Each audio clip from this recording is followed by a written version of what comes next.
राजधानी लखनऊ में अखिल भारतीय ब्राह्मण महासभा द्वारा प्रबुद्ध समागम का आयोजन किया जा रहा है। यह कार्यक्रम अखिल भारतीय ब्राह्मण महासभा के तत्वाधान में इंदिरा गांधी प्रतिष्ठान में आयोजित होगा, जहां ब्राह्मण समाज के प्रतिनिधियों के साथ साथ संत समाज का भी बड़ा जमावड़ा देखने को मिलेगा। समागम में यूजीसी से जुड़े मुद्दे सहित कई सामाजिक और शैक्षिक विषयों पर गहन चर्चा की जाएगी तथा सर्व समाज को आमंत्रित किया जाएगा।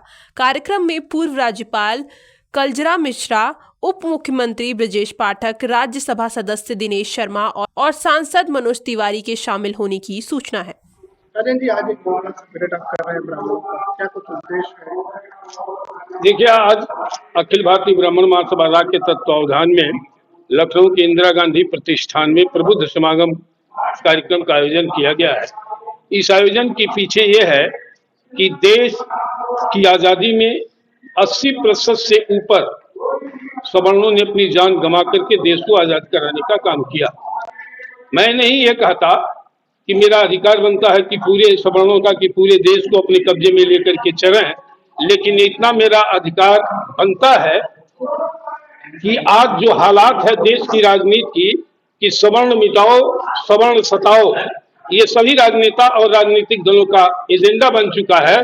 आखिर क्यों इन सारे विषयों को लेकर के सवर्ण हितों पर हो रहे कुठाराघात, उत्पीड़न, उपेक्षा, तिरस्कार का मूल कारण क्या है और निवारण क्या है, इस विषय को लेकर के सभी दलों के सवर्णों को आमंत्रित किया गया है कि इस पर बहस हो और इसके निराकरण की दिशा में हम लोग जाएं।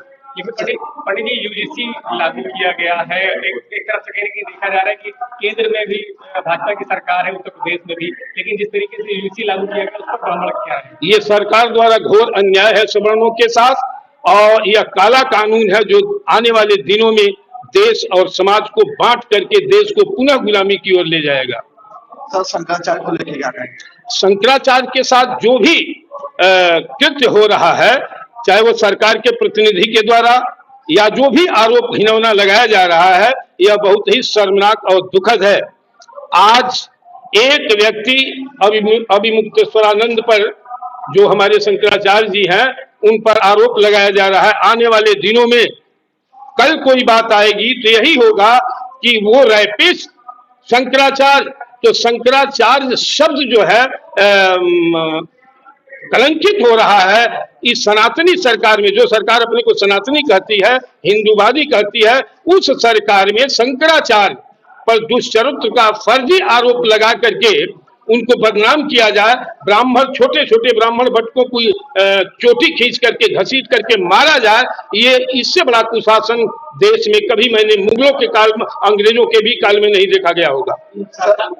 देश में भाजपा की सरकार है, उत्तर प्रदेश में भाजपा की सरकार, लेकिन जिस तरीके से शंकराचार्य के ऊपर आरोप लगा, भट्टों को बाल खींचे गए, आप किस तरीके से, क्योंकि कोई भी भाजपा का जो पदाधिकारी है, बड़े नेता, उस पर नहीं बोल रहे। ये गुलाम है भाजपा के कार्यकर्ता और नेता और मंत्री और विधायक।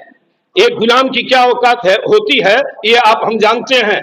ये राजा नहीं है, स्वतंत्र नहीं है। स्वतंत्र होते तो इनकी बुलंद आवाज इन कुकर्मों के खिलाफ निश्चित उठती।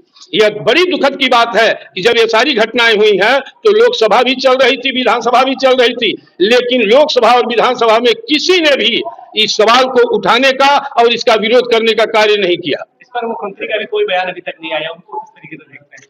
मुख्यमंत्री को बयान क्या देना चाहिए? मुख्यमंत्री जी को शंकराचार्य भगवान के बराबर का दर्जा है।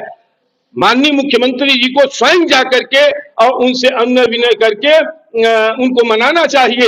लेकिन आज तक के इतिहास में ऐसा कभी नहीं हुआ कि शंकराचार्य बिना गंगा स्नान किए वापस आए हों। यह देश के माथे पर कलंक है और काला इतिहास हो गया। इतना बड़ा आप यहाँ पर कार्यक्रम कर रहे हैं कि क्या इसको दिखाना, मतलब किस तरीके से कर रहे हैं, क्या संदेश देना चाहेंगे? संदेश यही है कि हम सब लोग बहस करके निर्णय लेंगे कि आखिर में इस कुव्यवस्था, सवर्ण विरोधी ताकतों के खिलाफ हम कैसे एकजुट होकर के संघर्ष करें और अपने आने वाली पीढ़ियों के भविष्य की रक्षा कर सकेंगे, अपने सम्मान और अधिकार की रक्षा कर सकेंगे।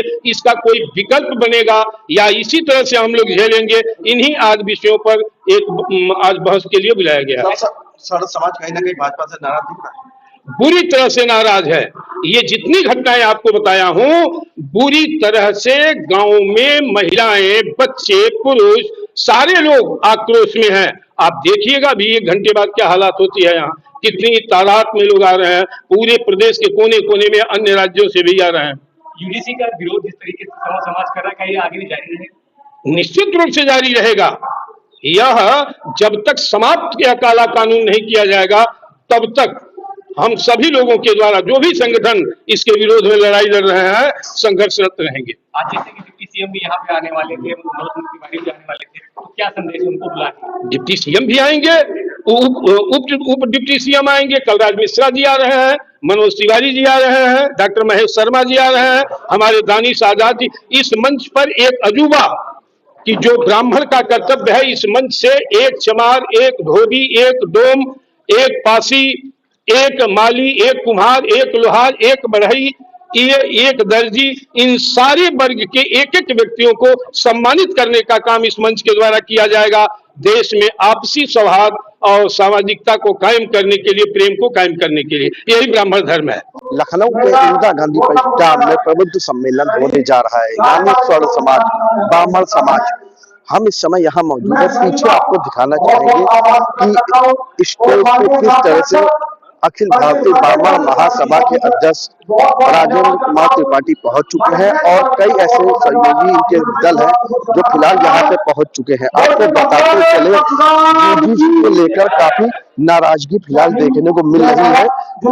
आपको वहीं बताते चले, पीछे लगातार आपको दिखा दे कि कई महंत भी यहाँ पे स्टेज पर मौजूद है। वहीं पीछे आपको दिखाना चाहेंगे कि किस तरह से यहाँ पे ब्राह्मण समाज से जो जुड़े हुए लोग हैं वो यहाँ पे काफी संख्या में पहुंच रहे हैं। आपको बताते चले यूजीसी का मुद्दा हो गया, शंकराचार्य का मुद्दा हो गया, इसको लेकर राजेंद्र त्रिपाठी ने काफी नाराजगी जताई है। वही कहा है कि अगर कहीं ना कहीं इस मुद्दे को लेकर सरकार में कुछ नहीं किया तो आने वाले समय में काफी नुकसान उठा सकती है। लेकिन यूजीसी का मुद्दे को लेकर सर्व समाज में फिलहाल भारी आक्रोश देखने को मिल रहा है और आज यहाँ पे भाजपा के कई बड़े चेहरे भी देखने को मिलेंगे। फिलहाल लखनऊ से मैं निखिल सोगी, इंडिया 24/7, कैमरामैन अनमोल पंडित के साथ।